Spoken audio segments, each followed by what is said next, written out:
okwogera ne Katonda buli ku makya y'ensula ennamu ekulukutira mu bulamu bwaffe ne tufuna amaanyi agatuyamba okuyita mu lunaku lwonna. Funa amaanyi nga tonnafuluma nnyumba yo. Bassebo ne bannyabo mbalamusizzaako nnyo mwenna mu linnya lya Mukama waffe Yesu Kristo. Twebaza Mukama kubanga n'olwaleero atukeeserezza obudde ne tubeerawo nga tukyassa omukka ogw'obulamu, ekitiibwa n'ettendo bibye. Nga bulijjo mbategeeza nze amannya agange mpitibwa era nze Nakibinge Daudi Luswata, nange ndi muweereza mu kkanisa ya Seventh Day Adventist Church, mpeereza mu kkanisa eya Nalovule Town Church. Nebaza Mukama kubanga nange ampadde omukisa okugabanako wamu nammwe akasimuka ak'eno wiiki, era twebaza Mukama kubanga atuyigirizza era tuyigidde ddala naddala mu by'okuyiga eby'obunnabbi. Tuyayize olunaku olw'eggulo Friday. Twebaza Mukama kubanga leero sabbiiti y'entukuvu bassebo ne bannyabo, sabbiiti ya Mukama ntukuvu, era nja kusaba wonna wooli ofube okulaba ng'onoonya essinzizo we liri. Bw'obanga toli mu kifo ky'obadde osabiramu nga oba wagenzeeko zi safaari obanga oliwa, noonya wali essinzizo ogende osinze. Naye ate ntuuse okusaasira eri baganda bange abalwadde ng'ekituufu tojja kusobola, naye njagala nkugumye nti Mukama afaayo gy'oli era wooli. Fuba okulaba ng'oli mu mwoyo, beera mu mwoyo. Ennyimba tendereza, ennyimba tendereza, ebyawandiikibwa yiga. 3ABN TV ebeerako obubaka ssaawa 24, era njagala nkutegeeze nti n'olwaleero yadde oyinza obutasobola genda ku kkanisa, obubaka kwe buli, tovaako. Ne Hope Channel nayo kweri, Prime Radio nayo weeri. Nja kusaba nga nkwegayirira, bw'oba osibye waka beera mu kusinza okuyita mu mikutu egyo, era ne ku YouTube obubaka buno bubeerayo. Bw'atyo bw'ayogera Mukama, programu nnyingi nnyo zibeerayo kusinga okudda mu bibyo, kuba tuli mu kiwummulo kya Mukama, ekiwummulo ekya sabbiiti. Mukama akumpeera omukisa muganda wange mwannyinaze. Twebaza Mukama kubanga bulijjo azze atuyigiriza, era okuyita mu kuyiga tuzze tuyiga obunnabbi buno. Bassebo ne bannyabo, twagale nnyo okuyiga ekigambo kya Katonda, twagale nnyo okutegeera ekigambo kya Katonda. Era essaawa eno twebaza Mukama olwa programu olwa TV eya 3ABN nti bo bategeera ekigambo ekyokuweereza Katonda, era Mukama akibabweremu nnyo omukisa. Essaawa eno waliwo effort egenda mu maaso ku kanisa ya Vento ku Kesida Kabulengwa English Seventh Day Adventist Church Kabulengwa wano mu Akrite. Oba tomanyiiwo, waliwo awo ekizimbe kya Corner House eno mu Kabulengwa. Kantandike ddala ku main wali nti oyita wano ku Little Hedge, ku kikubo ekikirira ku Little Hedge n'okkirira ddala n'oyambuka ojja kusanga junction. Waliwo ettundiro ly'amafuta, then ojja kudda ebeera right ya odde ku right hand side yo otambule bw'ojja ojja kusanga ennyumba za koona. Waliwo ekikubo ekikkirira, okkirire obuze awali Avento Studio otuukewo ofune obubaka obulungi. Waliwo omusomesa asomesa bulungi nnyo ebyokuyiga eby'obunnabbi, era n'okweteekerateekera okukomawo kwa Mukama Katonda waffe omulundi ogwokubiri. Nja kusaba nga nkwegayira muganda wange mwannyinaze, bw'oba oli mu bitundu byawo gendayo oyige, gendayo oyige mu Mukama waffe.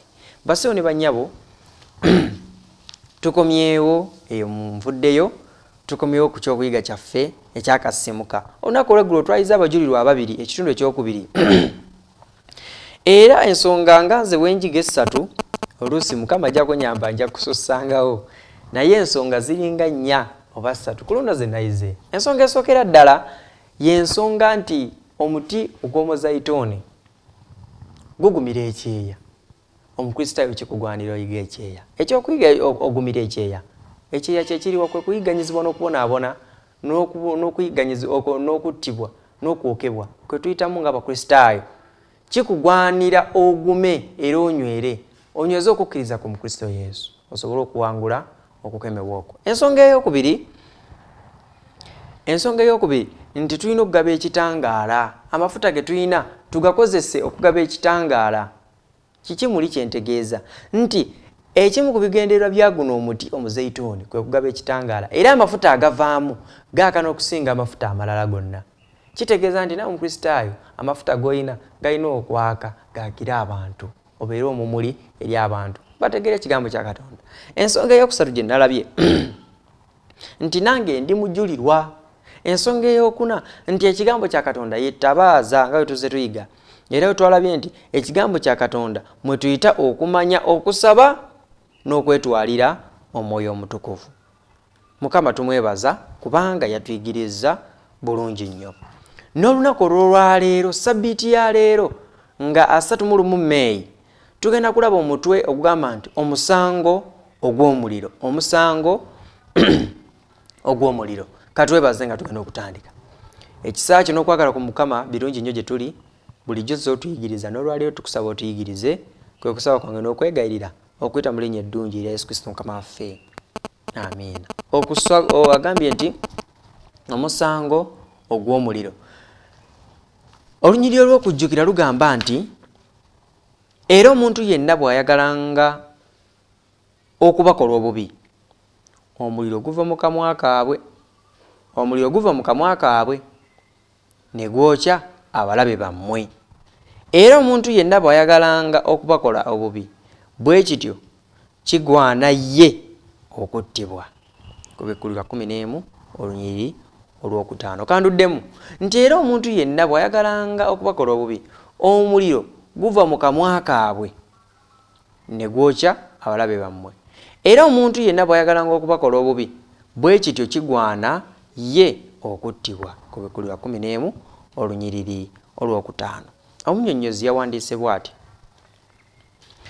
agambye nti oluvannyuma lw'okuwanuka n'agwa wansi mu lubiri lwe, Kabaka Akaziya omwana wa Yezeberi omubi, olw'okwagala okumanya ekiddako, yeebuuza ku Katonda omukaafiiri obanga anaaba mulamu olw'obukosefu bwe yafuna. Nga bwe tusoma mu kitabo kya Bassekabaka ekyokubiri essuula 1 olunyiriri olw'okubiri. Bassebo ne bannyabo nsaba mbategeeze era njagala mbategeeze ebigambo bino wammanga nti naffe tutuuka nnyo mu mbeera enzito. Tutuuka mu mbeera nga Katonda alabika nga aluddewo okwanukula essaala zaffe, obwetaavu bwaffe nga tulaba nga aluddewo bbukulako, ne tusalawo okugoberera amakubo amalala n'okwesalira amagezi mu makubo amalala. Kabaka Akaziya yagenda ne yeebuuza ku Katonda omukaafiiri, nga naffe oluusi bwe tutuuka mu mbeera ng'endwadde zituluma, nga zinyiinyiitidde mu bulamu bwaffe, ng'obwavu butususseeko, ne tusalawo okugenda okweraguza oba okugoberera obulimba, oba okugenda mu byamagero, oba okugenda mu bintu eby'enjawulo bye tulowoozaako nti bisobola okukyusa obulamu bwaffe ne buba obulungi, ne twerabira nti Katonda yekka yakyusa obulamu bwaffe. Kyekyatuuka ne Kabaka Akaziya ti bwe yamala okugwa wansi mu lubiri lwe, Kabaka Akaziya omwana wa Yezeberi omubi, olw'okwagala okumanya ekiddako, ne yeebuuza ku Katonda omukaafiiri obanga anaaba mulamu olw'obukosefu bwe yafuna. Oyinza okuba ng'otegedde erinnya lya Katonda ono ow'obulimba, agambye nti baluze bubi, ekivvuunulwa nga mukama w'enswera. Era mu biro bya Akaziya, Katonda ono yalabibwanga omulaguzi. Mu ndagaano empya erinnya okusinga atera kuyitibwa Beruzebuuli, erinnya eddala erya Setaani. Laba mu kitabo kya Matayo ssuula 10 olunyiriri olwa 25, Matayo essula 12 olunyiriri lwa 24, Makko essula 3 olunyiriri lwa 22, Luka essula 11 olunyiriri lwa 15 ne Luka 18 ne Luka 19 mwayitirwa ebyo. Nti Setaani yabasabo ne bannyabo njagala mbabuuza ekibuuzo. Mubadde mukimanyi nti neera Setaani tayagala kumuyita Setaani? Era mubadde mukimanyi nti Setaani yeeyita era bamutuuma amannya mangi okusobola okubuzaabuza obulimba bwe? Twala ekyokulabirako. Eno ewaffe mu Buganda Setaani tayitibwayo Setaani. Ayitibwa empewo z'ekika, ayitibwa lubaale, ayitibwa ebyokoola, ayitibwa amayembe, ayitibwa bingi nnyo Setaani byayitibwa. Abamu babiyitibwa binyabindi, abamu babiyitibwa bingi nnyo nnyini ddala Setaani bamuyita. Kaakati na wano Setaani tayagala kumumanya nti ki? Nti Setaani nti mu biro bya Akaziya yayitibwanga mukama w'enswera. Nti Katonda ono yalabibwanga omulaguzi alagula ebigenda okujja. Nti mu ndagaano empya erinnya okusinga aterwa kuyitibwa Beruzabuli era erinnya eddala ye Setaani. Kitegeeza njawulo ki? Njawulo zero. Ng'ennyiriri ezo bazituwadde mu Matayo 10:25 n'endala. Nabbi Eriya ng'alagiddwa Katonda yavumirira kabaka olw'obusamize bwe era n'agenda gy'ali okumutegeeza enkomerero ye embi. Basewo ne bannyabo, buli lwe tuva ku Katonda ne tugoberera amakubo amalala, buli lwe tuva mu kwebuuza Katonda ne twebuuza ku busamize, buli lwe tulemera okwebuuza Katonda ne tubuuza ku bakaafiiri, buli lwe tulemera okwebuuza Katonda ne twebuuza ku bannabbi ab'obulimba, enkomerero yaffe ebeera mbi. Era Nabbi Eriya ng'alagiddwa Katonda yavumirira kabaka olw'obusamize bwe era n'agenda gy'ali okumutegeeza enkomerero ye embi. Twegendereze ddala. Mukama Katonda waffe atuyambe enkomerero yaffe ereme kubeera mbi, era atuyambe omwoyo bw'atuluŋŋamyenga twebuuzenga ku Katonda waffe so si ku bakatonda abalala.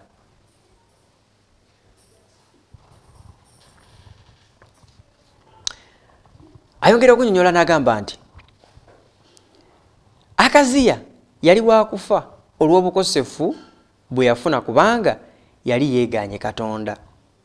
Ndowooza muwulira kyekyo kye nnyonnyonyoddeko waggulu nti buli lwe weegaana Katonda ofuna obukosefu obukuleetera okufa n'okubonaabona kungi nnyo.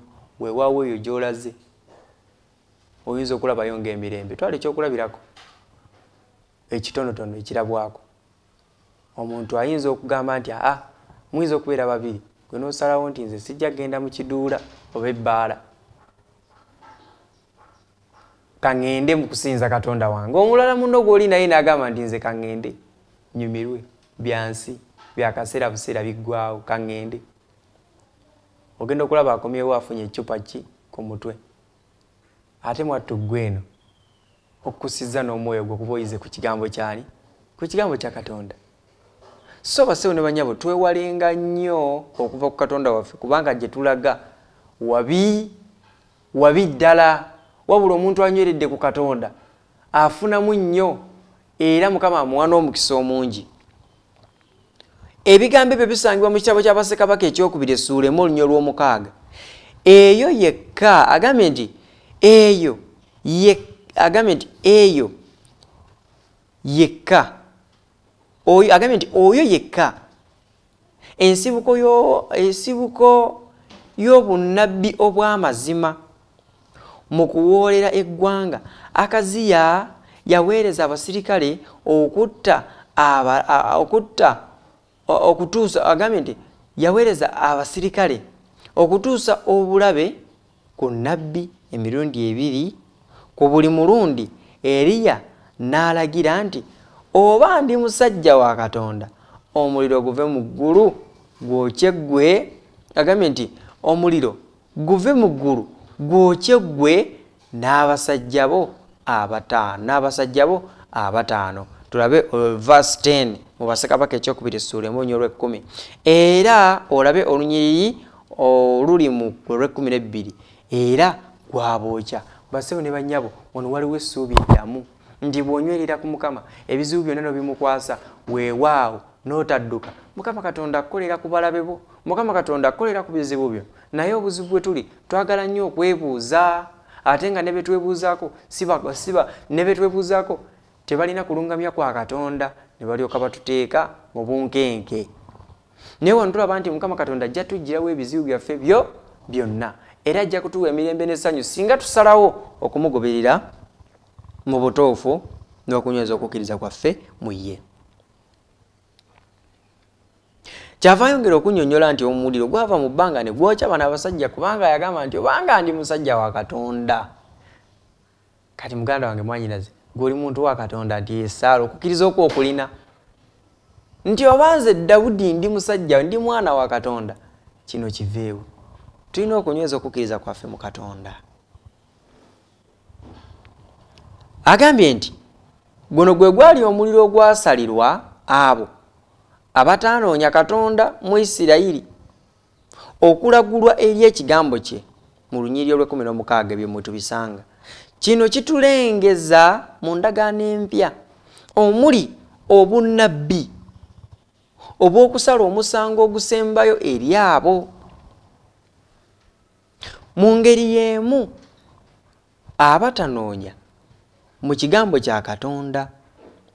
Weetegereze enjogera y'emu omuliro ne gukka okuva mu ggulu ne gubookya. Bwe tusoma mu kitabo ky'Akubekuliro essuula 2 olunyiriri olw'9 ebyawandiikibwa biyigiriza nti amateeka ga Katonda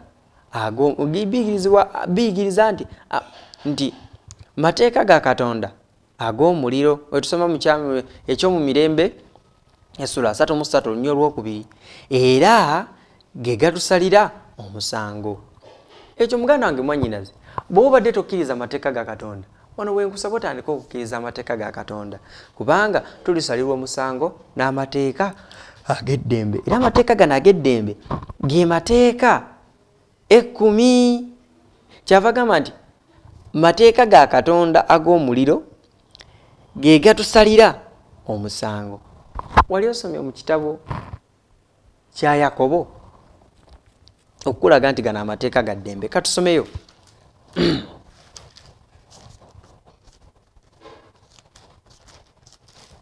katusomeyo ekyawandiikibwa kino katukisome.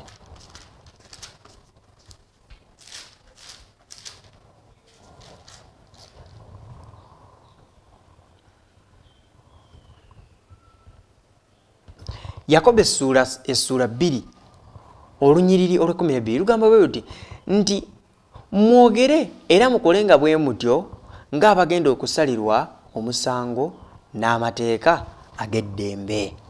Wano Bayibuli kyeyo wano omunnyonnyozi kyava agamba nti ebyawandiikibwa biyigiriza nti amateeka ga Katonda ag'omuliro ge gatusalira omusango.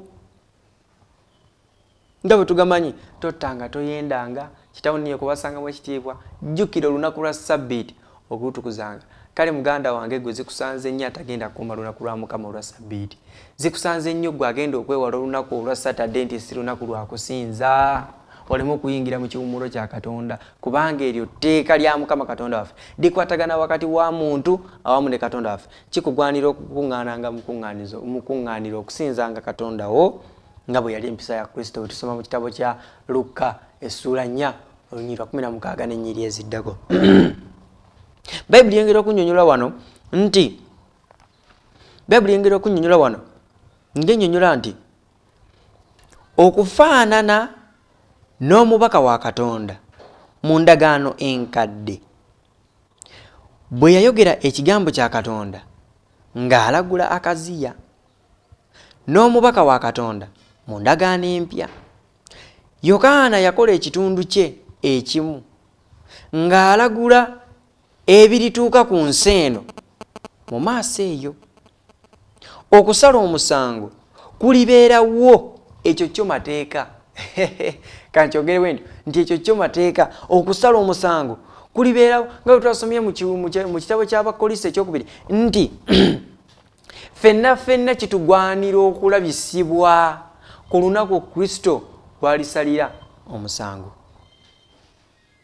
Bayibuli wano kyeva eyogeranga kyeva egamba nti okufaanana n'omubaka wa Katonda mu ndagaano enkadde bwe yayogera ekigambo kya Katonda ng'alagula Akaziya, n'omubaka wa Katonda mu ndagaano empya Yokaana yakola ekintu kyekimu ng'alagula ebirituuka ku nsi eno mu maaso eyo okusala omusango kulibeerawo, obutuukirivu buliwangula. Kino kyakubaawo era ago mawulire malungi gye tuli. Tugamba nti amiina. Era weesanyukireko oyongere okusaba, osabirewo oluganda omuyimbi omu yayimba akayimba nagamba nti nsabira tusabiragane muganda wange tulabaganeyo ku makya gali.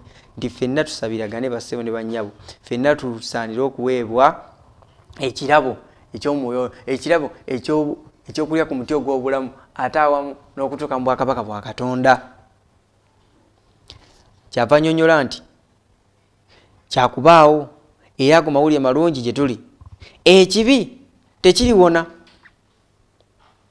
Abantu ba Katonda bonna abagoberedde ekigambo kye era nga bakyayiddwa olw'ekyo